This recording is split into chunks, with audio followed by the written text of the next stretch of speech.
Nope, that's it. That's all. I just like to point out that hashtag World Rosé Week started out as a laugh. I was trying to see if we can get people to do it. And now I really want it to work because it is like the right time for rosés. It's just starting to get warm. Probably everyone's 2020 rosés have been bottled at this point and are hitting the market. It makes sense. Third week in April. Hashtag World Rosé Week. Third full week in April. Yeah, every year. Let's make it a thing.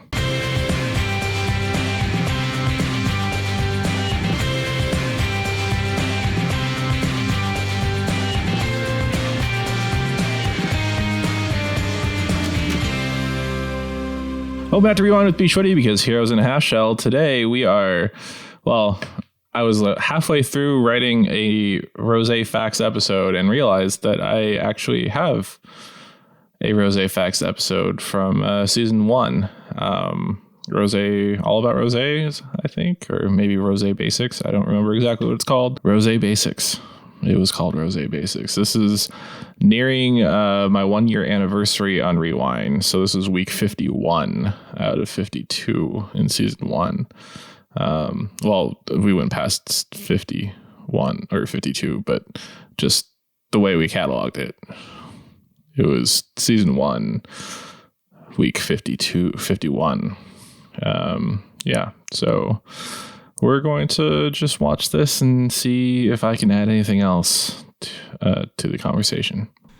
And it's just rosé made out of Zinfandel. Other white computer. Turn off fridge. Sorry, fridge isn't responding. Pause. Just so you know, my recording studio has voice activation through my computer, and that was. It's always fun editing these because I'll play it out loud and then it'll think I'm actually saying it and turn things off. It's not actually fun. And also, season one intro, which was just a quick slideshow. So if you pause, you never know what you're going to see.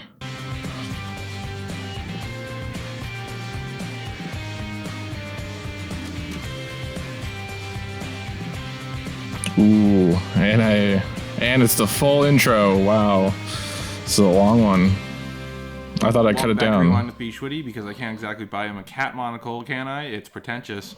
Today we're going to be doing a wine basics. That's from Community. All about rosé. Community is one of my favorite shows. On Friday, actually, it is my favorite show. Had Alex from Rock and Rosé, Rock the Vine, on to talk about we had Alex on that I went to the previous weekend. And that just got me thinking that it is summertime.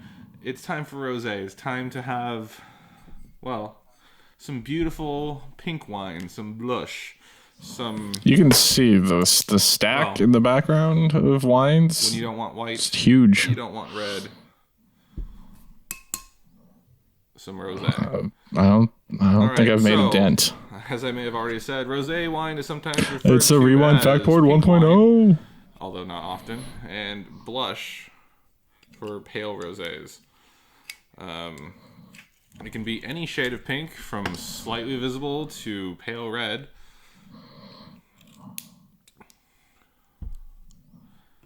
Another term for rosé. Come on, man, you gotta be quick. We talked about this last week. You gotta be quick. You gotta edit through. For example, white Zinfandel.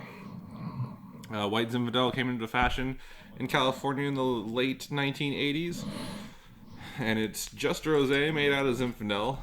I also learned that you don't... Wines made from red varietals. Wow. Can include, but are not... you don't want to open your bottle while you're talking. Grenache and Barbera. I screwed up already. Global production of rosé has increased greatly over the years. In 2002, 586 million gallons was produced worldwide. In 2011, 637 million gallons were produced. Going back to season 1, the Rewind Factboard 1.0, it was boring. It was factual. I technically, I think this is it, and then with the little curve thing, it's hard to fit all the text in. It's factual, but it's a lot. Eventually, I think in season 2, instead of doing basics like this, I ended up doing 10 facts about, because then it'd be quick and easy and staccato. But at this point, even after a year, I was still just going hard on giving as much information as I could, but in a way that's not great for YouTube. This is more like a class presentation. I was going to just point out I'm wearing a hat, which means France is responsible for 27% of the world's. I was not prepared for this episode. Provence. My hair was all the region best known for its rosé in a sort. In France, although I might have recorded. But it also is common in the Southern Rhone, Languedoc. I might have recorded the Rosé Wave episode. And let me just stop for a second and say this is a 2017 La Rosé from Pixelland, which is one of my favorite wineries that I don't work for in Paso Bias. Or not bias. I had the opportunity to stop by and do some tasting there when my family was in town a couple weeks ago. And he stops for the drink. But I always seem to end up buying one of their rosés. Well, all of their wines are great, but I always seem to end up buying one of their rosés if they have it open during a tasting when I'm there. Yeah, look at the color compared to the Snoop Dogg. It's cool. Honestly, yeah. Chilled. I wish I was drinking that right now. Like I put it in this white sparkling glass to kind of help the flavors. At this point, the fact should have gone off, and now I'm just oof. Palate. Do I get to cringe? Do I cringe enough in these rewatches? Move on to Spain, shall we? There are two different terms for rosé in Spain: rosado and clarete, or possibly just claret. Still don't speak Spanish. And I am horribly ill-prepared for this episode. But rosado is the lighter pink. Speaking of being horribly ill-prepared, you could tell that Italy, in the background you can see a chair. Some other countries. You could see the second chair that has my jacket on it. There's the water bottle in the background, which is the Italian term over my left shoulder. The Spanish terms and the Italian terms very similar. Maybe they have a source language. And then in German, there are two main words for rosé. One is Weissherbst, and the other is Rotling. Rotling. There's also a third term, Schillerwein in Württemberg. You did not. Hopefully I said all those correctly. Now let's talk about how rosé is made. This, I know, is made from a designated block of grapes. What's going on with my eyebrows? Pressed off directly and made into rosé. You can't stop and drink. Ways to do it. The first way is direct pressing, where red grapes are immediately pressed off from the skins, like you would a white wine. Assuming there's some pre-maceration going on, skin contact giving the wine a little bit of color. To be fair, in the early days, my idea was that I'm having a glass with you, especially on these Wine Down Wednesdays. Well, this isn't Wine Down Wednesday. This is a Monday informational episode. A second way is short-term maceration or short maceration.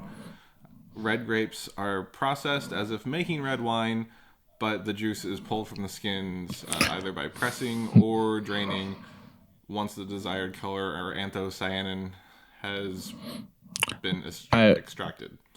Now, this is kind of crazy. This is exactly what I've had written down in my new rosé episode. Little dip on the skin. Except with proper not to get too much color pronunciation for words. Pull it off and then ferment. Why? There's so much drinking. Why? Finally, there's a third way, Third main way is called Saignée. It is a French term for bleed. Now this is rosé that is made from the runoff from red wine processing, where certain amounts of free run juice is bled off from the red grapes that are being crushed, and then taken and made into rosé. So there you have it. 3 different ways to skin a cat or make a rosé. And they all produce very excellent just the drinking. Rosés so are much all drinking. types. Some are sweet, some are dry. This is a nice dry rosé. It's quite tasty. And that's pretty much all I have for you today. So tell me, what kind of rosé is your favorite? The one you're drinking. In the comments below. I showed you mine. Tell me yours. Thank you for watching Rewind with bschwitty. My name is bschwitty. You can find me on the social medias at bschwitty, etc., etc. And as always, I'll catch you next time. Okay. Wow. I don't even have the outro music at this point in season 1. That's crazy. Yeah. Wow. He said a lot of facts, which is informational. I don't know if any of it stuck. Hopefully it did. And if not, let me know if you want me to redo this in a more visually entertaining style in the future, because I was going to turn this week's episode into an animated. So I have those take a while to do, but they have been entertaining once I find the right story to tell. And that way it's easier to remember. Either way, thank you for joining me in this rewatch of the season 1 episode of Rewind for hashtag World Rosé Week. Remember, tag me with your favorite rosés that you're drinking right now by using hashtag World Rosé Week. You can use the accent or not. I know it's hard, especially if you're not using a Apple device. So either way, this has been Rewind. My name is bschwitty, and we'll catch you on Friday with that Snoop Dogg Cali Rosé review.